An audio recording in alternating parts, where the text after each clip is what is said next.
இரட்சகரும் மீட்பருமாகிய இயேசு கிறிஸ்துவின் நாமத்தினால் அடியேன் உங்கள் யாவரையும் வாழ்த்தி வரவேற்கிறேன்.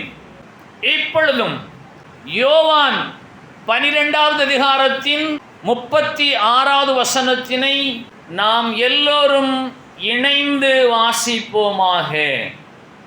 ஒளி உங்களோடு இருக்கையில் நீங்கள் ஒளியின் பிள்ளைகளாகும்படிக்கு ஒளியினிடத்தில் விசுவாசமாயிருங்கள் என்றார். இவைகளை சொல்லி அவர்களை விட்டு மறைந்தார். ஒளியினிடத்தில் விசுவாசமாயிருங்கள். ஒளியாகிய கர்த்தர் உங்களோடு கூட இருக்கிறார். அவரிடத்தில் நீங்கள் விசுவாசமாயிருக்கிற நீங்கள் ஒளியின் பிள்ளைகளாயிருப்பீர்கள். நாம் எல்லோரும் இயேசுவை விசுவாசிக்கிற தேவ பிள்ளைகள், ஒளியின் பிள்ளைகள்.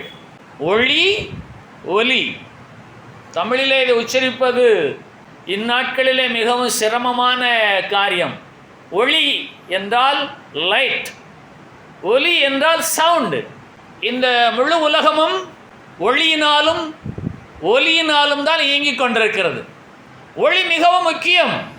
ஆகவே யோவான் 8வது அதிகாரத்தின் 12வது வசனத்திலே மறுபடியும் இயேசு ஜனங்களை நோக்கி, நான் உலகிற்கு ஒளியாயிருக்கிறேன், என்னை பின்பற்றுகிறவன் இருளிலே நடவாமல் ஜீவ ஒளியை அடைந்திருப்பான் என்றார். இயேசுவே உலகிற்கு ஒளியாயிருக்கிறார். இயேசுவை போல நான் உலகிற்கு ஒளியாயிருக்கிறேன் என்று ஒருவரும் சொல்ல முடியாது, சொல்லவும் கூடாது, சொன்னவர்களும் கிடையாது. அவரே ஒளியாயிருக்கிறார். ஏனென்றால் அவரை பின்பற்றுகிறவர்கள் இருளிலே நடவாமல் ஜீவ ஒளியை அடைய பாத்திரவான்களாய் வாழ்கிறார்கள். நித்திய நித்திய காலமாய் ஜீவ ஒளியிலே பங்கடைய தகுதியுடையவர்களாய் காணப்படுகிறார்கள். கர்த்தராகிய இயேசுவை பின்பற்றுகிற ஜனத்தார் அவர்கள் ஒளியின் பிள்ளைகள். அவர்கள் ஒளியை பின்பற்றுகிறவர்களாய் இருக்கிறபடியினாலே அவரிடத்தில் இருளே கிடையாது. ஆனபடியினாலே அவர்கள் நித்திய நித்திய காலமாய் ஜீவ ஒளியிலே பங்கடைய தகுதியுடையவர்களாய் காணப்படுகிறார்கள். ஆகவே இயேசு நான் உலகிற்கு ஒளியாயிருக்கிறேன் என்று சொல்லுவது ஏற்புடையது. மெய்யாகவே இயேசுவை பின்பற்றுகிற ஒரு தேவ பிள்ளையிடத்தில் இருளான காரியங்கள் ஒன்றும் காணப்படாது. மீண்டுமாக சொல்லுகிறேன், மெய்யாகவே இயேசுவை பின்பற்றுகிற ஒரு தேவ பிள்ளையினிடத்தில் இருளான காரியங்கள் ஒன்றும் காணப்படாது. காரணம் என்ன? இயேசு உலகிற்கு ஒளியாயிருக்கிறார். அவரை பின்பற்றுகிறவர்கள் இருளிலே நடப்பதில்லை. ஆனபடியினாலே அவர்கள் ஜீவ ஒளியிலே பங்கடைய தகுதியுடையவர்களாய் காணப்படுகிறார்கள். ஆகவே ஒளி இரண்டு விதம். ஒன்று புற ஒளி, இன்னொன்று அக ஒளி. புற ஒளி என்றால் சூரியனால் உண்டாகக்கூடிய ஒளியின் வெளிச்சம், பகல் பிரகாசம், தெளிவு, இடரலற்ற நிலை, அது புற ஒளி. அக ஒளி என்று சொன்னால் உள்ளான மனுஷனிலே, உள்ளான மனதிலே பிரகாசமான வெளிச்சமான இருளே இல்லாத ஒரு சந்தோஷம், சமாதானம் இருக்கும்.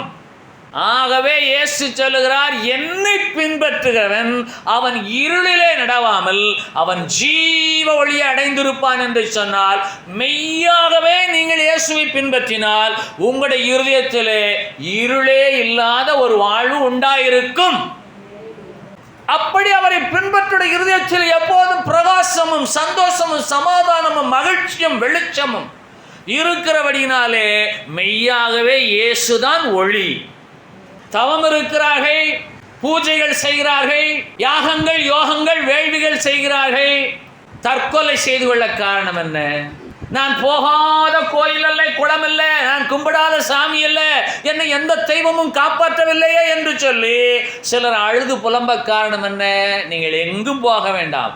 அவர் கோவிலிலும் இல்லை, குளத்திலும் இல்லை, அவர் எங்கும் வேறு புண்ணிய ஸ்தலங்கள் என்று சொல்லப்படுகிற எந்த இடத்திலும் இல்லை. அவர் உங்கள் அருகிலே இருக்கிறார். அவர் உங்களுக்குள்ளாக வாசம் பண்ண விரும்புகிறார். அவர் உங்கள் அருகிலே இருக்கிறார். ஆகவேதான் ஒளி உங்களோடு இருக்கையில், யோவான் 12வது அதிகாரத்தின் 36வது வசனம், ஒளி உங்களோடு இருக்கையில் நீங்கள் ஒளியின் பிள்ளைகளாய் மாறும்படிக்கு அந்த ஒளியான இயேசுவை விசுவாசியுங்கள். அவர் விசுவாசியுங்கள். ஆகவே இயேசு சொல்லுகிறார், நான் இந்த முழு உலகிற்கும் ஒளியாய் இருக்கிறேன். எவர் ஒருவள் என்னை பின்பற்றுவார்களோ அவர்கள் இருளில் இருக்க போவதே இல்லை என்றால் நான் செய்ய வேண்டியது என்ன? நான் வெளிச்சத்தின் பிள்ளையாய், ஒளியின் பிள்ளையாய், பகலுக்குரியவனாய் மாறும்படிக்கு இயேசுவை மாத்திரம் பின்பற்ற அழைக்கப்படுகிறேன். என்னை பின்பற்றுகிறவன், இயேசு சொல்லுகிறார். இயேசு யாரை சொல்லுகிறார்? என்னை பின்பற்றுகிறவன், அவரைத்தான் பின்பற்ற வேணும். யோவான் 12வது அதிகாரத்தின் 46வது வசனம், புதிய ஏற்பாட்டில் 147வது பக்கம், என்னிடத்தில் விசுவாசமாய் இருக்கிறவன் அவனும் இருளில் இராதபடிக்கு நான் உலகத்தில் ஒளியாக வந்தேன். யோவான் 8:12 இயேசு சொல்லுகிறார், நான் உலகிற்கு ஒளியாய் இருக்கிறேன் என்று. யோவான் 12:46 சொல்லுகிறார், என்னிடத்தில் விசுவாசமாய் இருக்கிறவன் அவனும் என்னிடத்தில் விசுவாசமாய் இருக்கிறவள் அவளும் இருளில் இராதபடிக்கு நான் உலகத்தில் ஒளியாக வந்தேன். அல்லேலூயா.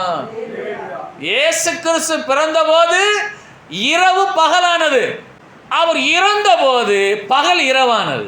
இயேசு கிறிஸ்து பிறந்தபோது இரவு பகலானது. ஏனென்றால் அவர் ஒளியாக வந்தார். அவர் இறந்தபோது பகல் இரவானது. காரணம், அந்த ஒளி பூமியை விட்டு எடுபட்டு போனது. ஆனால் இயேசு சொல்லுகிறார், என்னிடத்தில் நீ விசுவாசமாயிருந்தால், ஆகவே ஒளியினிடத்தில் விசுவாசமாயிருங்கள். என்னிடத்தில் நீ விசுவாசமாயிருந்தால் நீ இருளிலே இருக்க மாட்டாய். அதற்காகவே நான் உனக்காக ஒளியாக வந்தேன் என்று கர்த்தராகிய இயேசு சொல்கிறார். இந்த மங்கள விளக்கு, மங்களமான காரியம். மங்கள விளக்கு என்ன? குத்து விளக்கு ஏற்றுதல். ஏன் ஒவ்வொரு நிகழ்ச்சியிலும் குத்து விளக்கு ஏற்ற வேணும்? ஒளியேற்ற வேணும். ஏன் அகல் விளக்கு ஏற்ற வேணும்? ஒளியேற்ற வேணும். ஏன் மெழுகுவர்த்தியை கொளுத்த வேணும்? ஒளியேற்ற வேணும். ஒளி என்றால் ஆசீர்வாதம். எங்கே ஒளி ஏற்றப்படுகிறதோ அங்கே இருள் அகன்று போகும். இருளை போக்க வழி என்ன? ஒளி ஏற்றப்பட வேணும். அப்ப இன்றைக்கு மன இருள் அகலும்படியாய் இயேசுவை நாம் விசுவாசிக்க வேணும்.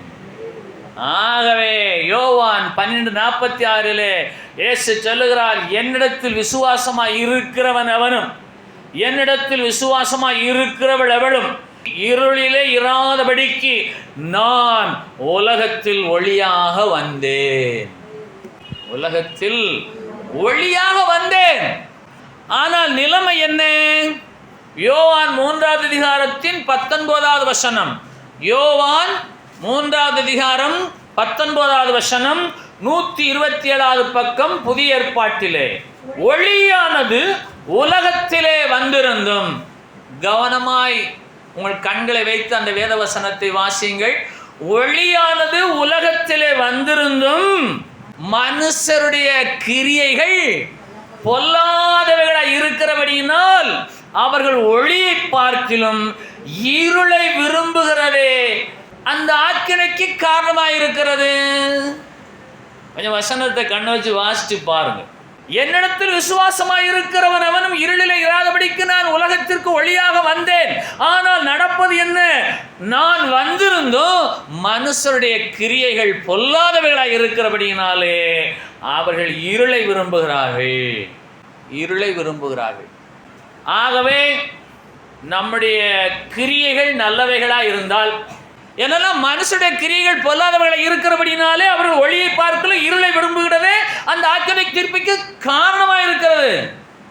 யோவான் 3:19 அவர் இந்த உலகிற்கு ஒளியாக இருக்கிறார். இயேசு இந்த உலகத்துக்கு ஒளியாக வந்தார். இயேசு இந்த உலகத்துக்கு ஒளியாக வந்திருந்தும் மனுஷனுடைய கிரியைகள் பொல்லாதவர்களை இருக்கிறபடினாலே அவர்கள் ஒளியை பார்க்கலும் இருளை விரும்புகிறபடினாலே ஆக்கினை உண்டாகிறது என்று இயேசுவை சொல்லுகிறார். அவர் வந்திருக்கிறார்.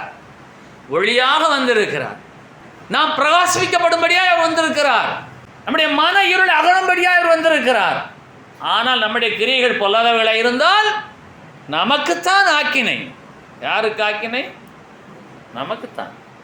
ஆகவே இயேசு நேரடியாக சொல்லுகிறார், ஒளியானது உலகத்தில் வந்திருந்தோம், மனுஷருடைய கிரியைகள் பொல்லாதவளாய் இருக்கிறது. ஆனபடியினாலே இவர்கள் ஒளியை பார்க்கிலும் இருளை விரும்புகிறார்கள். ஆகவே அக இருள் நீங்கும்படியாய், உள்ளான இருதயத்திலே வெளிச்சம் உண்டாகும்படியாய், நம்முடைய கிரியைகள் நல்லவைகளாய் இருந்தால் நாம் ஒளியின் பிள்ளைகளாய் காணப்படுவோம். ஆகவே அவரை நாம் சற்று நினைக்க வேணும். இயேசுவை சற்று நாம் விசுவாசிக்க வேணும். இயேசுவை சற்று நாம் உணர வேணும். இயேசுவை சற்று நாம் எண்ணி பார்க்க வேணும். ஏனென்று கேட்டால், இந்த உலகத்தில் வந்திருந்து எந்த மனுஷனையும் பிரகாசிப்பிக்க செய்கிற மெய்யான ஒளியாகிய இயேசு கிறிஸ்து என்று வேதம் சொல்லுகிறது.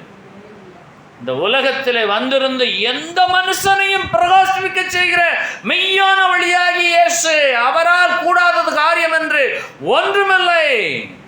அவரால் கூடாத காரியம் என்று ஒன்றுமே இல்லை. ஆகவே 2 கொரிந்தியர் 4வது அதிகாரத்தின் 4வது வசனத்தை சற்றே வாசியுங்கள். புதிய ஏற்பாட்டில் 247வது பக்கம். 2 கொரிந்தியர் 4வது அதிகாரம் 4வது வசனம். தேவனுடைய சாயலாய் இருக்கிற கிறிஸ்துவின் மகிமையான சுவிசேஷத்தின் ஒளி. தேவ சாயலையுடைய கிறிஸ்துவுடைய மகிமையான சுவிசேஷத்தின் ஒளி. 2 கொரிந்தியர் 4வது அதிகாரம் 4வது வசனம். நான் உலகிற்கு ஒளியாக இருக்கிறேன் என்று சொன்ன இயேசு, நான் உலகத்தில் ஒளியாக வந்தேன் என்று சொன்ன இயேசு, உலகத்திலே ஒளி வந்திருந்தும் அந்த சுவிசேஷத்தின் ஒளி அவிசுவாசிகளாகிய அவர்களுக்கு பிரகாசமாக இராதபடிக்கு இப்பிரபஞ்சத்தின் தேவனானவன் அவருடைய மனதை குருடாக்கினான். பொல்லாதவன் இருக்கிறான், ஒளியாகிய கர்த்தராகிய இயேசு நம்மோடு கூட இருக்கிறார். அவனை பின்பற்றுகிறவர்கள் தங்கள் பொல்லாத கிரியைகள் நிமித்தமாய் அவர்கள் ஒளியை பார்க்கிற இருளை விரும்புகிறார்கள். அவர்களுக்கு ஆக்கினை உண்டாகிறது. தேவனுடைய சாயலாய் இருக்கிறவர் கிறிஸ்து. 2 கொரிந்தியர் 4வது அதிகாரம் 4வது வசனம். தேவனுடைய சாயலாய் இருக்கிற கிறிஸ்து மகிமையான சுவிசேஷத்தின் ஒளியை நமக்கு கொடுக்கிறார். அந்த மகிமையான சுவிசேஷத்தின் ஒளிதான் ஒளி உங்களோடு இருக்கையில். யோவான் 12வது அதிகாரத்தின் 36வது வசனம். ஒளியாகிய கடவுள், ஒளியாகிய இயேசு உங்களோடு இருக்கையில் நீங்கள் அந்த ஒளியிடத்தில் விசுவாசமாய் இருங்கள்.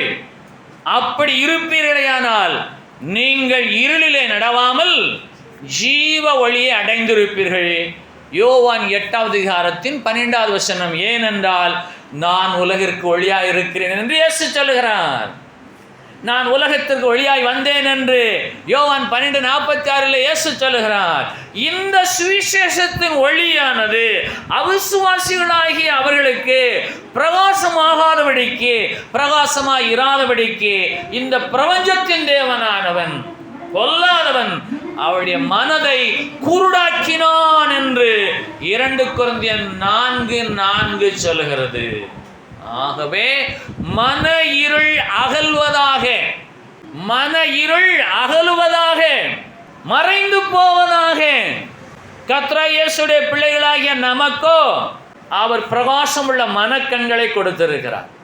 அவிசுவாசிகளாகிய சிலருக்கு அவருடைய மனக்கண்களை குழாக்கும்படியாய் இப்பொல்லாத பிரபஞ்சத்தின் தேவனானவன் கிரியை செய்கிறபடியினாலே அவருடைய கிரியைகள் எப்போதும் பொல்லாதவைகளாய் இருக்கிறது. ஆகவே இயேசுவை பின்பற்றுகிற நம்மை அவன் ஒருபோதும் தொட முடியாது. ஆகவே நம்முடைய மனக்கண்கள் பிரகாசமாக இருக்கிறது. நம்முடைய மனக்கண்கள் புறக்கண்கள் அல்ல, அகக்கண்கள். புற ஒளி அல்ல, அக ஒளி. ஆகவே கர்த்தருடைய பிள்ளைகளாகிய நம்முடைய மனக்கண்களை கர்த்தராகிய இயேசு திறக்கும்படியாக அவர் சொல்லுகிறார், நான் உங்களோடு இருக்கிறேன், நீங்கள் என்னுடைய பிள்ளைகளாகும்படிக்கு நீங்கள் என்னிடத்தில் விசுவாசமாயிருங்கள். யோவான் 12:36. மாறாக அந்த பொல்லாதவனை விசுவாசித்து பிரபஞ்சத்தின் தேவனாகிய அவனை விசுவாசித்து அவனை பின்பற்றுகிறவர்கள் அவிசுவாசியானவர்கள், அவருடைய மனக்கண்களை அவன் குருடாக்குகிறவனாக இருக்கிறான். இதுதான் 2 கொரிந்தியர் 4வது அதிகாரத்தின் 4வது வசனம். சிலர் என்ன செய்கிறார்கள்? கர்த்தராகிய இயேசுவையும் பின்பற்றுகிறார்கள், உலகத்தையும் பின்பற்றுகிறார்கள், வேத புத்தகத்தையும் எடுப்பார்கள், ஜோசிய புஸ்தகத்தையும் எடுப்பார்கள். ஆனால் இயேசு என்ன சொல்லுகிறார்? நீங்கள் ஒளியின் பிள்ளைகளாகும்படிக்கு ஒளியிடத்தில் விசுவாசமாயிருங்கள். நான் உலகத்திற்கு ஒளியாக வந்தேன். ஒருவன் என்னை பின்பற்றினால் அவன் இருளில் நடக்கப் போவதே இல்லை, அவனுடைய மனக்கண்ணு கூடாக போவதே இல்லை, அவன் மனக்கண்கள் பிரகாசமடையும்படிக்கு இந்த இயேசுவாகிய கிறிஸ்துவின் மகிமையான சுவிசேஷத்தின் ஒளி இன்றைக்கு விதைக்கப்படுகிறது, உங்களுக்கு பரிசாக கொடுக்கப்படுகிறது. அது என்ன என்று கேட்டால், என் மனக்கண்கள் பிரகாசமடையும்படியாய் கிறிஸ்துவின் மகிமையான சுவிசேஷத்தின் ஒளி என்மேல் பிரகாசிக்கிறது என்ற விசுவாசம். கிறிஸ்துவின் மகிமையான சுவிசேஷத்தின் ஒளி என்ன என்று கேட்டால், யோவான் 12வது அதிகாரத்தின் 36வது வசனம்தான். யோவான் 12வது அதிகாரத்தின் 36வது வசனம்தான் கிறிஸ்துவின் மகிமையான சுவிசேஷத்தின் ஒளி. எல்லாருமே சொல்லலாமா? கிறிஸ்துவின் மகிமையான சுவிசேஷத்தின் ஒளி. கிறிஸ்துவின் மகிமையான சுவிசேஷத்தின் ஒளி எங்கே இருக்கிறது?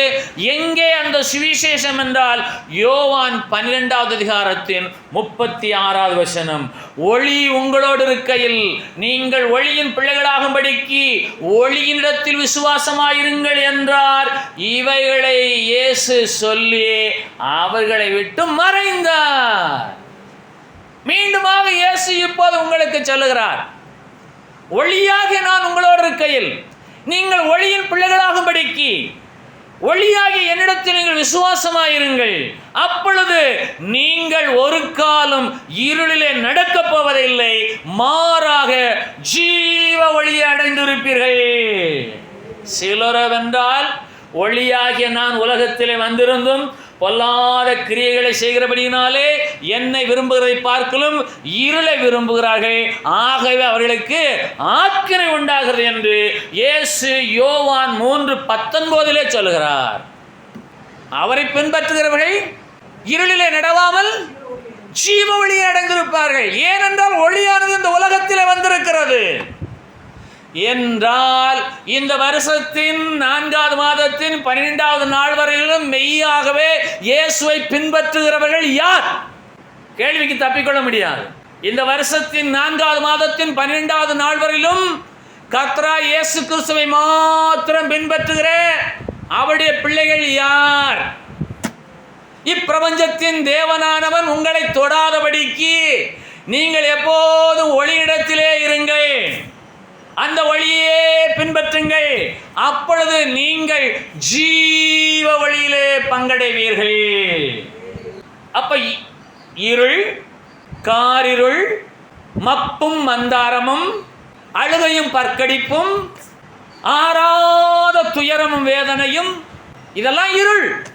என்னை பின்பற்றுகிறவன் இருளிலே நடக்கப் போவதே இல்லை. ஏனென்று கேட்டால், நான் உலகிற்கு ஒளியாக இருக்கிறேன், நான் உலகிற்கு ஒளியாக வந்தேன், ஒளியாகிய நான் இந்த உலகத்தில் வந்திருந்தோ என்னை பின்பற்றாமல் பொல்லாத கிரியைகளை செய்கிறவர்கள் அவர்கள் இருளிலே இருக்கிற ஜனங்கள். அப்ப பொல்லாத கிரியை எது? இயேசுவை மாற்றம் பின்பற்றுங்கள். வரக்கூடிய நெருக்கங்கள், பாடுகள், வியாதிகள், பலவீனங்கள், விபத்துக்கள், சஞ்சலங்கள், வருத்தங்கள், நோவுகள், இழப்புகள் எல்லாவற்றிலும் அவரை பின்பற்றுகிறார்கள். யார்? அவரை பின்பற்றுகிறவர்கள் இருளிலே நடக்கப் போவதே இல்லை, அவர்கள் ஜீவ ஒளியிலே பங்கடைவார்கள்.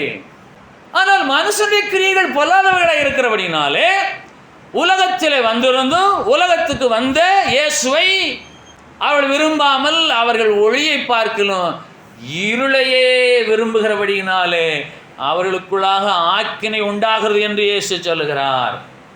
ஆகவே தேவனுடைய சாயலாய் இருக்கிற கிறிஸ்துடைய மகிமையான கிறிஸ்துவினுடைய மகிமையான சுவிசேஷத்தின் ஒளி என்ன என்று கேட்டால், ஒளியாகிய இயேசு அவர் உங்களோடு கூட இருக்கிறார். நீங்கள் அவருடைய பிள்ளைகளாகும்படிக்கு நீங்கள் அவரை விசுவாசியுங்கள். இது மிகவும் எளிமையான செயல், கிரியை, நடக்கை. பலனோ ஜீவ வழி. உங்களுடைய வாழ்க்கையில் எப்போதும் வெளிச்சம், பிரகாசம், இருள் இல்லை. அகக்கண்கள் திறக்கப்பட்டிருக்கிறது. ஆனால் இப்பொல்லாத பிரபஞ்சத்தின் தேவனானவனோ அவிசுவாசிகளுடைய மனக்கண்களை குருடாக்குகிறான். ஆகவே என்னிடத்தில் விசுவாசமாயிருங்கள், ஒளியினிடத்தில் விசுவாசமாயிருங்கள். அவிசுவாசியாக இருக்கக்கூடிய மனக்கண்களை அவன் குருடாக்குறான் என்று 2 கொரிந்தியர் 4:4 சொல்லுகிறது. நான் என்ன செய்யட்டும் என்று கேட்டால், உங்களுக்கு விளங்கிக் கொள்ளும்படியாக சொல்லுகிறேன். எல்லா சூழ்நிலைகளிலும், எல்லா தேவைகளிலும், எல்லா நெருக்கங்களிலும் நீங்கள் இயேசுவை மாத்திரம் பின்பற்றுங்கள். அது ஒன்றுதான். அவிசுவாசியாகி போகாதுங்கள். தேவனுடைய சாயலாக இருக்கிற கிறிஸ்துவின் மகிமையான சுவிசேஷத்தின் ஒளி உங்களுடைய மனக்கண்களை திறக்க முடியாதபடிக்கு இப்பொல்லாத பிரபஞ்சத்தின் தேவனானவன் மனக்கண்களை குருடாக்க நீங்கள் இடம் கொடுப்பீர்களானால், அது எப்போது? அவரை பின்பற்றாமல், அவரை விசுவாசியாமல் அவிசுவாசியா இருக்கும்போது. ஆகவேதான் யோவான் 12:36 சொல்லுகிறார், ஒளியினிடத்தில் நீங்கள் விசுவாசமாயிருங்கள். அவிசுவாசிகளாயிராமல், அவிசுவாசியாகி அவர்களுடைய கண்கள் பிரகாசமாயிராதபடிக்கு இப்பிரபஞ்சத்தின் தேவனானவன் அவருடைய மனக்கண்களை குருடாக்குகிறான். அப்போஸ்தலர் 26வது அதிகாரம் 18வது வசனம், புதிய ஏற்பாட்டிலே 202வது பக்கம். அப்போஸ்தலர் 26வது அதிகாரம் 18வது வசனம், புதிய ஏற்பாட்டிலே 202வது பக்கம். அவர்கள் என்னை பற்றும் விசுவாசத்தினாலே, கவனிக்கலாமா? ஒளியினிடத்தில் விசுவாசியாய் இருக்கிறவர்கள், ஒளியாகிய கிறிஸ்துவிடத்தில் விசுவாசமாய் இருக்கிறவர்கள், அவர்கள் என்னை விசுவாசிக்கிறபடியினாலே, அவர்கள் என்னை பற்றும் விசுவாசத்தினாலே பெறக்கூடிய பலன்கள் என்ன? பாவ மன்னிப்பையும். நீங்கள் ஒளியிடத்தில் விசுவாசமாயிருந்தால் பாவ மன்னிப்பை பெற்றுக் கொள்ளுகிறீர்கள். பரிசுத்தமாக்கப்பட்டிருக்கக்கூடிய சுதந்திரத்தை பெற்றுக் கொள்ளுகிறீர்கள். முதலாவது, ஒளியிடத்தில் விசுவாசமாய் இருக்கிற உங்களுக்கு பாவ மன்னிப்பு உண்டாகிறது. இரண்டாவதாக, பரிசுத்தமாக்கப்பட்ட பிள்ளைகளுக்குரிய சுதந்திரம் உண்டாகிறது. அவர்களை இருளை விட்டு ஒளியிடத்திற்கும் சாத்தானுடைய அதிகாரத்தை விட்டு தேவனிடத்திற்கும் திரும்பும்படிக்கு நீ அவருடைய கண்களை திறக்கும் பொருட்டு இப்பொழுது உன்னை அவரிடத்திற்கு அனுப்புகிறேன் என்று சொல்லி சவுலாகிய பவுலை பார்த்து கர்த்தராகிய இயேசு நேரடியாக சொல்லியிருக்கிறார்.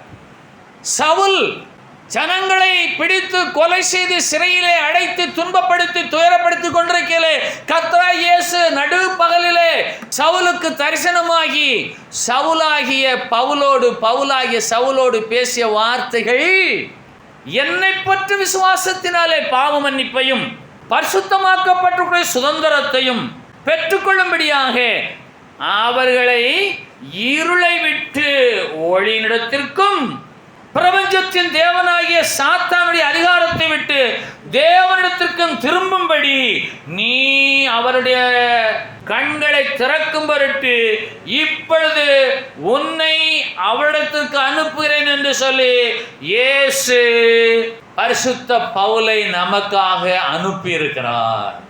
ஆகவே ஒளியிடத்தில் விசுவாசமாயிருங்கள். அவரை பற்றி விசுவாசமாய் இருக்கக்கூடிய கண்கள் திறக்கப்படும். அவருடைய இருளை விட்டு ஒளியிலே பங்கடைவார்கள். அவர்கள் என்றென்றைக்கும் பாவ மன்னிப்பையும் பரிசுத்தமாக்கப்பட்டிருக்கூடிய சுதந்திரத்தையும் பெற்றுக்கொள்ளுகிறவர்களாய் இருக்கிறார்கள்.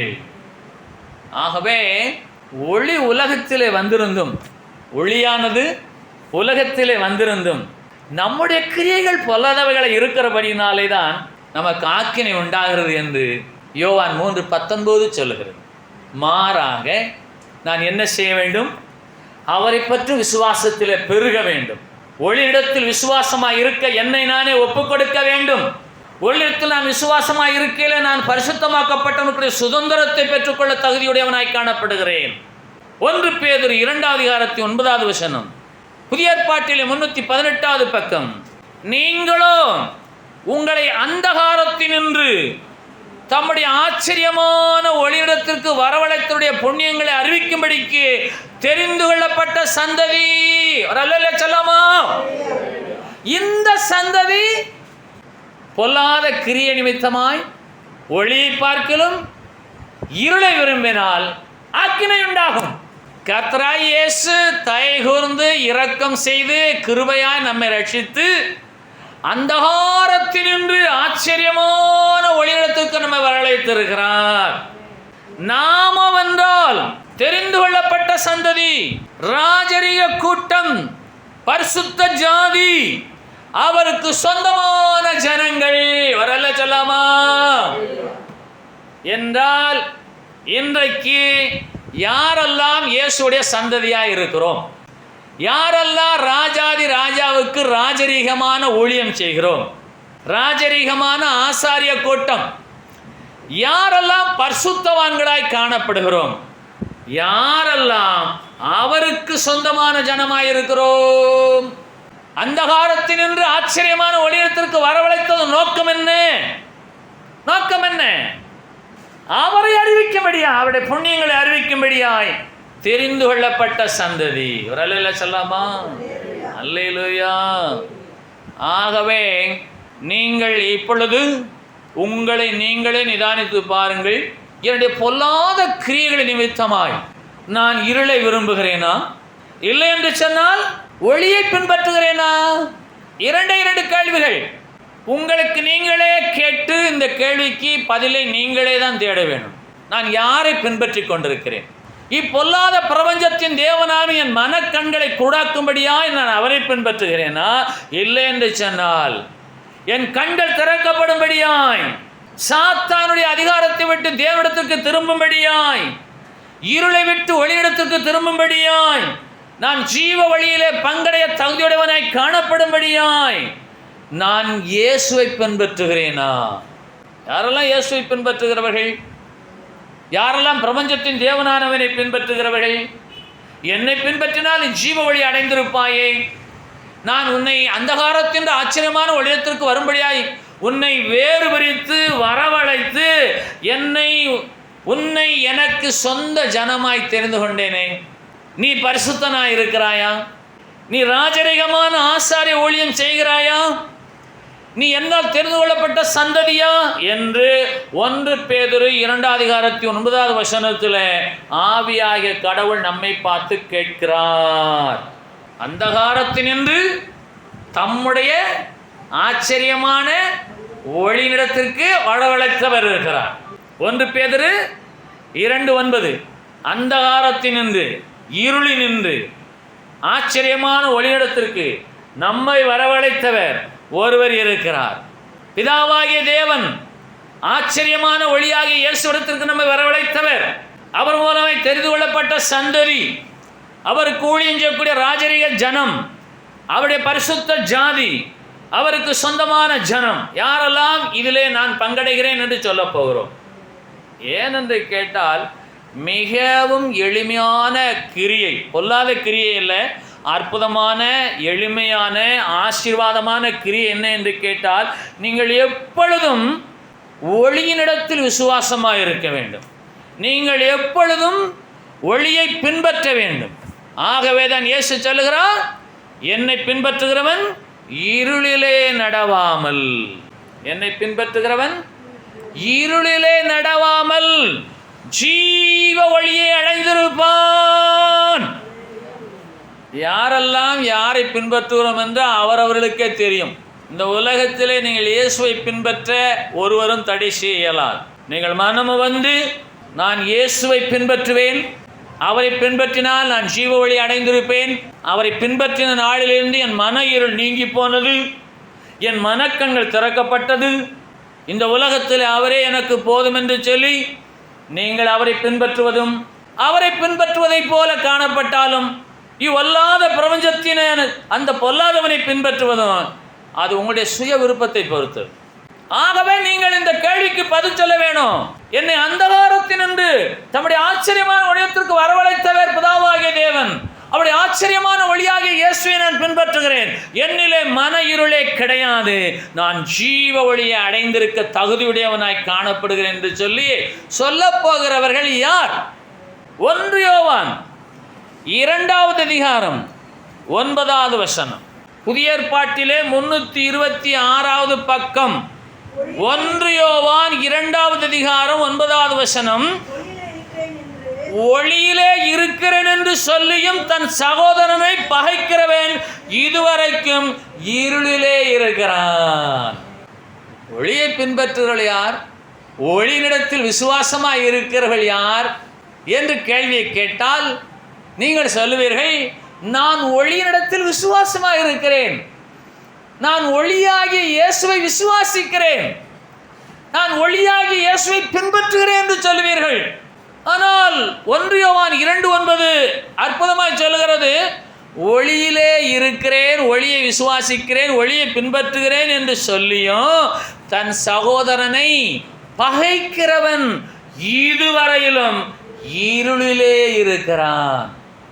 1 யோவான் 2வது அதிகாரத்தின் 9வது வசனத்திலே அந்த 2வது வாக்கியத்தை நீங்கள் கவனியுங்கள். தன் சகோதரனை பகைக்கிறவன் இதுவரைக்கும் அவன் ஒளியிடத்தில் விசுவாசமா இல்லை, அவன் ஒளியை பின்பற்றவில்லை, அவன் ஜீவ ஒளியில் பங்கடைய போவதே இல்லை. வசனம் என்ன சொல்லுகிறது? தன் சகோதரனை பகைக்கிறவன், தன் சகோதரியை பகைக்கிறவள். ஏன் சகோதரனை பகைக்கிறவன் என்று ஆவியான கடவுள் எழுத என்று சொன்னால், இந்த உலகத்தின் முதல் சகோதரர்களுக்குள்ளே பிரிவினை உண்டானது. முதல் சகோதரர்கள் யார்? காயின், ஆபேல். ஆபேலை காயின் கொலை செய்தான். சகோதர சிநேகம் நிலைத்திருக்க கடவுது. சகோதரர்கள் ஒருமித்து வாசம் பண்ணுவது எவ்வளவு இன்பமானது. இன்றைக்கு உலகத்திலே ஒரு தேசத்துக்கு ஒரு தேசம் விரோதமாய் போக காரணம் என்ன? சகோதர சிநேகம் இல்லை. ஆகவே தன் சகோதரனை பகைக்கிறவன் இதுவரைக்கும் இருளிலே இருக்கிறான். 10வது வசனம்.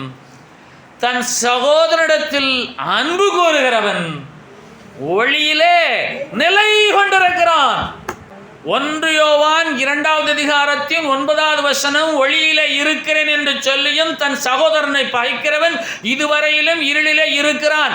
1 யோவான் 2வது அதிகாரத்தின் 10வது வசனம். தன் சகோதரிடத்தில் அன்பு கூறுகிறவன் ஒளியிலே நிலை கொண்டிருக்கிறான்.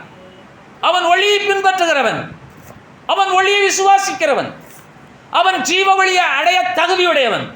ஆகவே இன்றைக்கு நம்முடைய நடைமுறை வாழ்க்கையிலே நாம் கடைபிடிக்க வேண்டிய நன்மையான ஜீவ ஒளியான ஒரு செயலை குறித்து ஆவியாகிய கடவுள் கிரியை சொல்லுகிறார். மனுஷனுடைய கிரியைகள் பொல்லாதவைகளாக இருக்கிறபடினாலே ஒளியை விரும்புவதை பார்க்கலும் இருளை விரும்புகிறபடினாலே ஆக்கினை தீர்ப்பு உண்டாகிறது என்று யோவான் 3:19 இயேசு நேரடியாக சொல்லியிருக்கிறார். மனுஷனுடைய கிரியைகள் எப்படி இருக்கிறது? பொல்லாதவைகளாக இருக்கிறது.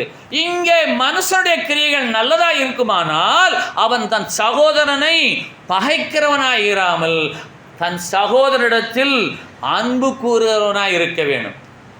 இந்த 1 யோவான் 2வது அதிகாரத்தின் 9 மற்றும் 10வது வசனங்களை நீங்கள் உங்களுடைய வேத வாசிப்பு நேரத்திலே நிச்சயமாக வாசித்து தியானித்து பாருங்கள். அப்பொழுது நீங்கள் ஒளியை பின்பற்றுகிறீர்களா, நீங்கள் ஒளியினிடத்தில் விசுவாசமாக இருக்கிறீர்களா, நீங்கள் ஜீவ ஒளியிலே பங்கடைவீர்களா என்ற தகுதி உங்களுக்கு புலனாகும். மீண்டுமாக அந்த வசனத்தில் ஒரு கண்களை வைத்து பாருங்கள். 1 யோவான் 2வது அதிகாரத்தின் 9வது வசனம்.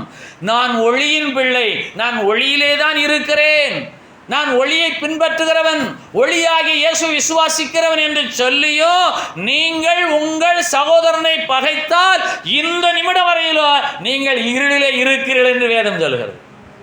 ஆகவே தன் சகோதரனிடத்தில் அன்பு கூறுகிறவன் ஒளியிலே நிலை கொண்டிருக்கிறான். தன் சகோதரிடத்தில் அன்பு கூறுகிறவர்கள் ஒளியிலே நிலைத்திருக்கிறாள், நிலை கொண்டிருக்கிறாள். இந்த 1 யோவான் 2வது அதிகாரத்தின் 9வது வசனத்தின் 2வது வாக்கியத்தை நீங்கள் வாசித்து பாருங்கள். தன் சகோதரனை, எல்லாம் சொல்லுங்க, சத்தமா சொல்லுங்க. தன் சகோதரியை பகைக்கிறவள் தன் சகோதரனை பகைக்கிறவன். இந்த வேத வசனம் யாருக்கு பொருந்தும் தெரியுமா? யோசேப்புக்கு பொருந்தும்.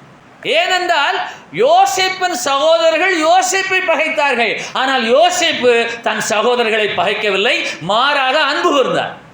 யோசேப்பின் சகோதரர்கள் தான் யோசேப்பை பகைத்தார்கள். ஆனால் யோசேப்பு தன் சகோதரர்களை பகைக்கவில்லை, மாறாக தன் சகோதரர்கள் மேலே அன்பு கூர்ந்தார். யோசேப்பு கர்த்தராகிய இயேசுவுக்கு நிழலாக இருக்கிறார். யோசேப்பு கர்த்தராகிய இயேசு கிறிஸ்துவுக்கு முன்னடையாளமாக, முன்மாதிரியாக, நிழலாக வேதத்தில் சொல்லப்பட்டிருக்கிறார். யோசேப்பு தன் சொந்த சகோதரர்களால் வெறுக்கப்பட்டார், புறக்கணிக்கப்பட்டார், விற்கப்பட்டார், கொலைக்கேதுவாக நடத்தப்பட்டார். அதே போல இயேசு கிறிஸ்துவும் தம்முடைய சொந்த ஜனங்களாலே காட்டு கொடுக்கப்பட்டு 30 வெள்ளிக்காசுக்காக கொலை செய்யப்பட்டார். அப்ப யோசேப்பாகிய சகோதரர் எப்படிப்பட்ட சகோதரர்? யோசேப்பு தன்னுடைய சகோதரர்களை அவள் என்ன செய்யவில்லை? பகைக்கவில்லை. யோசேப்புடைய சகோதரர்கள் தான் யோசேப்பை பகைத்தார்கள். என்றால் நீங்கள் உங்களுடைய சகோதரிகளை பகைக்கக்கூடாது. உங்களுடைய சகோதரிகள் வேண்டுமானால் உங்களை பகைக்கலாம், அதற்கு நீங்கள் பொறுப்பாளிகளே அல்ல. ஆனால் நீங்கள் எப்படிப்பட்டவர்களாக இருக்க வேணும்? என் சகோதரர்களும் என் சகோதரிகளும் என்னை பகைத்தாலும் நான் அவர்கள் மேலே அன்பாக இருக்கேன் என்று சொன்னால் நீங்கள் இப்பொழுது ஒளியிலே நிலை கொண்டிருக்கிறீர்கள். யாருக்கெல்லாம் புரியுது? புரியுமா? ஒரு அலுவலகத்திலே நீங்கள் வேலை செய்கிறீர்கள், ஒரு கல்வி நிறுவனத்தில் நீங்கள் பணியாற்றுகிறீர்கள், ஒரு தொழிற்சாலையில் நீங்கள் ஒரு ஊழியராக இருக்கிறீர்கள். உங்களை அங்கே இருக்கிற ஜனங்களெல்லாம் பகைக்கலாம், நீங்கள் அந்த ஜனங்களை பகைக்காமல் நீங்கள் அந்த ஜனங்கள் மேலே அன்பு கூர்ந்தால் நீங்கள் இப்பொழுதும் ஒளியிலே நிலை கொண்டிருக்கிற, ஒளியை பின்பற்றுகிற, ஒளியாகி இயேசுவை விசுவாசிக்கிற, ஜீவ ஒளியிலே பங்கடைய தகுதியுள்ள தேவ பிள்ளையாய் காணப்படுகிறது என்று வேதம் சொல்கிறது. இயேசு கிறிஸ்து ஜீவ ஒளி. அவர் இன்றைக்கு நமக்கு ஒளியா இருக்கிறார். ஏன் அவரை விசுவாசிக்க வேண்டும்? அவரை விசுவாசிக்கிறவனுடைய இருதயத்தில் இருள் கிடையாது. ஏனென்றால் அவரை விசுவாசிக்கிறவன் அவன் எல்லோரையும் நேசிக்கிறவன். ஆகவே தன் சகோதரனை பகைக்கிறவன், தன் சகோதரன்கள் பகைத்தாலும் தன் சகோதரர்களை பகைக்காதவன், மாறாக தன் சகோதரத்திலே அன்பு கோருகிற யோசேப்பு. இதிலே ஒரு பெரிய ரகசியம் இருக்கிறது. யோசேப்பை தேடி வந்த சகோதரர்களை அவர் மன்னித்தார். யோசேப்பை தேடி வந்த சகோதரர்கள் பேரும் கொலைகாரர்கள். அவர்களுக்கு என்ன செய்ய வேணும்? தூக்கு தண்டனை வழங்க வேணும். ஆனால் மாறாக யோசேப்பு தன்னுடைய 11 சகோதரர்களை நேசித்தார், அன்பு கூர்ந்தார். சரித்திரம் அப்படித்தான் சொல்லுகிறது. அவர் தனி அறையிலே போய் இருந்து தன்னுடைய அழுகையை அடக்கிக் கொள்ள முடியாமல் மனம் திறந்து ஓவென்று சத்தமிட்டு அழுதார். ஏன்? அவர் ஒளியிடத்தில் வாசம் பண்ணுகிற, ஒளியில நிலைத்திருக்கிற ஜீவனுள்ள தேவனுடைய குமாரன், இயேசுவின் சாயலையுடைய யோசேப்பு, இயேசுவுக்கு நிழலாக இருந்த யோசேப்பு, இயேசுவுக்கு முன்னடையாளமான யோசேப்பு. ஆகவே இன்றைக்கு நம்முடைய குடும்ப வாழ்விலே, சமுதாய உறவிலே, இந்த உலக வாழ்விலே யாரும் நம்மளை பகைக்கலாம். ஆனால் நாம் ஒருவரையும் பகைக்காமல் நம்மை பகைக்கிறவர்கள் மேலே கூட நாம் கசப்பில்லாமல் இருப்பதுதான் அவர்கள் மேலே வைக்கக்கூடிய அன்பு. அதுதான் ஒளியிலே நிலை கொண்டிருக்கிற, ஒளியை பின்பற்றுகிற, ஒளியாகி இயேசுவை விசுவாசிக்கிற, ஜீவ ஒளியிலே பங்கடையத்தக்க ஆசீர்வாதமான பிள்ளையாய் காணப்படுகிற ஒரு தேவ ஜனம், ஒரு தேவ பிள்ளை. ஆகவே இயேசு கிறிஸ்துவிடத்திலே யார் வருகிறார்களோ அவர்களை அவர் மன்னிக்கிறார், அவர்களை அவர் ஏற்றுக்கொள்கிறார். யோசேப்பிடத்திலே அவர்கள் வந்திருந்தார்கள். யோசேப்பை தேடி வந்த அந்த தன்னுடைய 11 சகோதரர்களையும் அவர் பகைக்காமல் அவர்கள் மேல் அன்பு கூர்ந்தார். இயேசு கிறிஸ்துவும் இதோ வருத்தப்பட்டு பாரம் சுமக்கிறவர்களே, நீங்கள் எல்லாரும் என்னிடத்தில் வாருங்கள் என்று சொல்லி அன்று தொடங்கி இந்த நிமிடம் வரையிலும் தன் 2 கரங்களை நீட்டி அழைத்து கொண்டே இருக்கிறார். ஆனால் மனுஷனுடைய கிரியைகள் பொல்லாதவைகளாக இருக்கிறபடினாலே, அவர்கள் ஒளியை விரும்புகிறதை பார்க்கலாம், இருளை விரும்புகிறபடினாலே இந்த உலகத்திற்கு ஆக்கினை வருகிறது. ஆனபடினாலே ஒருவருக்கொருவர் அன்பு கூற வேதம் அழைக்கிறது. தனிப்பட்ட 2 நபர்கள் ஒருவருக்கொரு அன்பு கூற வேண்டும். ஒவ்வொரு மனிதனும் ஒருவருக்கொரு அன்பு கூற வேண்டும். அப்பொழுது ஒரு தேசத்துக்கு ஒரு தேசம் நேசம், அன்பு, பாசம் பரஸ்பரம் உண்டாகும். ஆகவே வேதமே வெளிச்சம், இயேசுவே உலகிற்கு ஒளி. அவரை பின்பற்றுகிற தேசத்தார் இருளில் இல்லாமல் ஜீவ வழி அடைந்திருப்பார்கள். தன் சகோதரனை பகைத்து கொண்டிருந்தால் இன்றைக்கே மனம் திரும்பி, இயேசுவே என்னை மன்னியும், இதுவரையிலும் நான் என் சகோதரன் மேலே அன்பு கூறாமல் இருந்தேன், அவனை குறித்த கசப்பு என்னிலே இருந்தது, இந்த நிமிடத்தில் இருந்து என்னை நீர் மன்னியும், இனிமேல் நான் அவனுக்கு விரோதமாய் பேச மாட்டேன், நான் அவன் இருதயத்திலே அவனை பகைக்கவில்லை, என் இருதயத்திலே அவரை நான் நேசிக்கிறேன், அன்பு கூறுகிறேன். உங்களை பகைக்கிறவர்களை நீங்கள் அன்பு கூறுவது எப்படி? கேள்விக்கு நீங்கள் தான் பதில் சொல்ல வேணும். உங்களை பகைக்கிறவர்களை நீங்கள் அன்பு கூறுவது எப்படி? யார் பதில் சொல்ல போகிறீர்கள்? உங்களை பகைக்கிறவர்களை நீங்கள் அன்பு கூறுவது எப்படி என்று சொன்னால், அவர்களை குறித்ததான ஒரு கசப்பு உங்கள் இருதயத்தில் இருக்கக்கூடாது. முடியுமா? ஜீவ வழியை பின்பற்றினால் இருக்கும், ஒளியாகி இயேசுவை பின்பற்றினால் இருக்கும். அந்த ஒளியாகி இயேசு விசுவாசித்தால் ஒளியாக தேவனுடைய ஆவியான பரிசுத்த ஆவியாகிய தெய்வம், கர்த்தர் இயேசுடைய ஆவியாகிய தெய்வம் உங்களுக்குள்ளாக வந்திருந்து உங்களுக்குள்ளாக ஒரு தெய்வீக சமாதானத்தை கொடுப்பார். இது ஒருவரால் விளங்கிக் கொள்ள முடியாத ஒரு மாபெரும் பொக்கிஷம், ஒரு பரிசு, விளக்க முடியாத, விளங்கிக் கொள்ள முடியாத, புலப்படாத ஒரு மாபெரும் சத்தியம். நான் ஒளியிலே தான் இருக்கிறேன், இயேசுவைத்தான் பின்பற்றுகிறேன், இயேசுவைத்தான் விசுவாசிக்கிறேன் என்று சொல்லியும் நீங்கள் உங்கள் இருதயத்திலே உங்கள் சகோதரனை, உங்கள் சகோதரியை பகைத்தால் நீங்கள் இன்னும் இருளிலே இருக்கிறீர்கள். நீங்கள் ஒளியாகி இயேசுவை விசுவாசிக்கவில்லை, நீங்கள் இயேசுவை பின்பற்றவில்லை, நீங்கள் ஜீவ வழியிலே பங்கடைய போவதே இல்லை. ஆனபடியினாலே தன் சகோதரனிடத்தில் அன்பு கூற நீங்கள் அழைக்கப்படுகிறீர்கள். ஒரு சமயம் எங்களுக்கு ஒரு பிரசங்கித்தார், உன்னுடைய அழுக்கை போக்கிக் கொள்ளும்படியாய், உன்னில் உள்ள கரைகள் நீங்கும்படியாய், நீ சுத்தப்படுத்தப்படும்படியாய் கடையிலே சோப்பு விற்கப்படுகிறது, அந்த சோப்பை வாங்கி நீ உபயோகித்தால் நீ சுத்தமடைவாய். அதுபோல உலகிற்கு ஒளியாக இருக்கிறேன் என்று இயேசு சொல்லுகிறார். நான் உலகிற்கு ஒளியாக வந்தேன் என்று இயேசு சொல்லுகிறார். நீங்களும் வந்தால் மனுஷராகி உங்களுடைய பொல்லாத கிரியைகள் நிமித்தமாய் நீங்கள் வெளிச்சத்தை விரும்புகிறதை பார்க்கலும், ஒளியை விரும்புகிறதை பார்க்கலும், இருளை விரும்புகிறதே உங்களுடைய ஆக்கினை தீர்ப்புக்கு காரணமாக இருக்கிறது. ஆகவே இந்த பூமியிலே ஒளி உங்களோடு இருக்கிறார். இப்பொழுதும் ஒளியாகி இயேசு உங்களோடு இருக்கிறார். ஒளியாகி இயேசுவை சொல்லுகிறார் யோவான் 12:36 ஒளி உங்களோடு இருக்கையில் நீங்கள் ஒளியின் பிள்ளைகளாக மாறும்படிக்கு ஒளியாகி என்னிடத்தில் விசுவாசமாயிருங்கள், உலகத்தை பாராதிருங்கள். அல்லேலூயா. ஆகவே இந்த வருஷத்தின் 4வது மாதத்தின் 12வது நாளிலே உங்களுக்கு கர்த்தராகிய இயேசு கொடுக்கக்கூடிய ஒரு மாபெரும் பொக்கிஷம். உங்களை யார் வேண்டுமானாலும் பகைக்கட்டும், ஆனால் நீங்கள் ஒருவரையும் பகையாதிருங்கள். உங்களை யார் வேண்டுமானாலும் தூற்றட்டும், நீங்கள் ஒருவரையும் தூற்றாதிருங்கள். உங்களை யார் வேண்டுமானாலும் வஞ்சிக்கட்டும், நீங்கள் ஒருவரையும் வஞ்சியாதிருங்கள். மாறாக அவரிடத்திலே நீங்கள் அன்பு கூறுங்கள். எங்கே? உள்ளத்திலே. தன்னை தேடி வருகிறவர்களைத்தான் அவர் ரட்சிக்கிறார். சரியா? கட்டாயமா யாரையும் அவர் ரட்சிப்பதில்லையே. ஆகவே இன்றைக்கு இயேசு உங்களை தேடி வருகிறார், உங்களை ரட்சிக்கும்படியாய். ஒளியினிடத்தில் விசுவாசமாயிருங்கள்.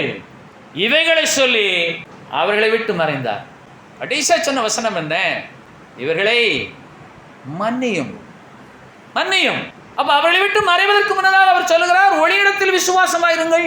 இயேசு இவைகளை சொல்லி அவர்களை விட்டு மறைந்தார் என்று சொன்னால், ஒளியாக இயேசுவிடத்தில் நான் விசுவாசமாக இருக்கேன் நீங்கள் சொன்னாலும் நீங்கள் இன்னும் உங்களுடைய இருதயத்திலே உங்கள் சகோதரர்களை குறித்து, உங்கள் சகோதரிகளை குறித்து, உங்கள் உறவினர்களை குறித்து, உங்கள் உடன் வேலை செய்களை குறித்து ஒரு கசப்போடு இருந்தால் நீங்கள் இன்னும் இருளிலே தான் இருக்கிறீர்கள், ஒளி நிலத்திற்கு வரவில்லை என்று 1 யோவான் 2:9 மற்றும் 10வது வசனங்கள் சொல்லுகிறது. ஆகவே தன் சகோதரர்களை மன்னித்த யோசேப்பை போல நாம் என்ன செய்ய வேணும்? சகோதரத்திலே சகோதரிடத்திலே அன்பு கூற வேணும். அன்பு கூறல் என்று சொன்னால் நீங்கள் ஒவ்வொரு சொந்தக்காரிடத்தில் போய், ஒவ்வொரு உறவினிடத்தில் போய் நான் உண்மையில் அன்பாக இருக்கிறேன், நான் உன்னை நேசிக்கிறேன் என்று நீங்கள் சொல்ல முடியாது. மாறாக உங்களுடைய உள்ளான மனுஷனிலே, இருதயத்திலே அவர்களை குறித்தான கசப்பில்லாத ஒரு வாழ்வு வாழ உங்களை நீங்களே ஆயத்தப்படுத்த வேதம் உங்களை அழைக்கிறது. ஹல்லேலூயா.